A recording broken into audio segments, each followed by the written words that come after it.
Are we going to get through it without a credit event? The honest answer, we don't know yet. They may get to the last hour before there's an agreement, or it's possible they don't reach an agreement. If that doesn't happen, then the market is going to crash, and that may force an agreement in the next few days. People are saying that a failure to reach a deal to raise the debt ceiling before next week's deadline will trigger a market crash. In this video, we will take a look and see if there is any truth in this. Understanding the U.S. debt ceiling and government shutdowns. Debt ceiling is a statutory limit on the amount of debt the federal government can accumulate to finance its operations. When the debt approaches this limit, Congress must raise or suspend the ceiling to prevent a default on U.S. obligations. Failure to raise the debt ceiling can lead to severe consequences, including government shutdowns. Government shutdowns occur when Congress fails to pass a budget or appropriate funds for government operations, resulting in a temporary halt of non-essential federal activities. These shutdowns can impact the economy, investor sentiment, and the performance of the stock market. In the latest effort to raise the debt ceiling, it is unclear precisely how much time Congress has left to act. The Treasury Department was warned that it could be unable to cover all its obligations as soon as the 1st of June, but on Thursday said it would sell $119 billion worth of debt that will come due on that date, suggesting to some market watchers that it was not an ironclad deadline. How do government shutdowns affect S&P 500? In the worst-case scenario, and we do indeed go past the deadline and the government shuts down, how will it affect the market? This summarizes the S&P 500 return during U.S. government shutdown since 1976, and you can see that overall the S&P 500 does not crash in the event of a government shutdown. In fact, for the most recent 5 shutdowns, there were positive returns for the S&P 500. So does this mean that there is nothing to worry about? Well, not exactly.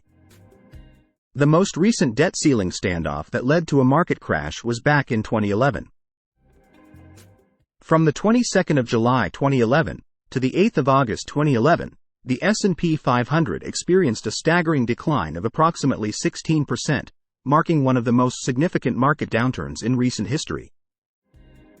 The year 2011 was marked by a contentious battle in the U.S. Congress over raising the debt ceiling. As the deadline loomed, politicians engaged in a fierce political standoff, fueling uncertainty and fear in the financial markets. The prolonged debate over raising the debt ceiling created a sense of unease among investors, who feared the potential consequences of a default on U.S. obligations. When the Congress voted to raise the debt ceiling of the federal government on the 2nd of August 2011, S&P 500 closed around 6.8% down from the 22nd of July high.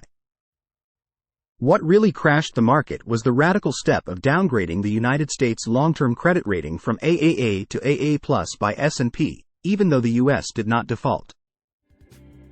On the night of the 5th of August 2011, S&P, one of the 3 nationally recognized statistical rating organizations by the SEC, downgraded the U.S. sovereign credit rating from AAA to AA+.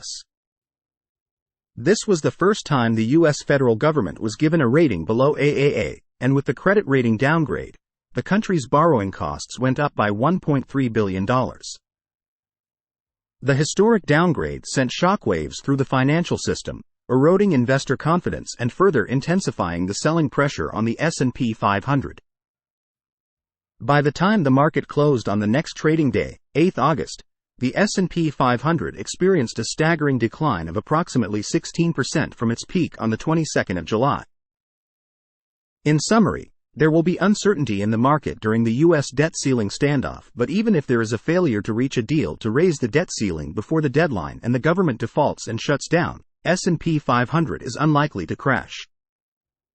However, what we should look out for is if the U.S. long-term credit rating will be downgraded. Currently, Fitch has placed the U.S. rating on negative watch as the debt deadline looms, so a downgrade is not entirely out of the question.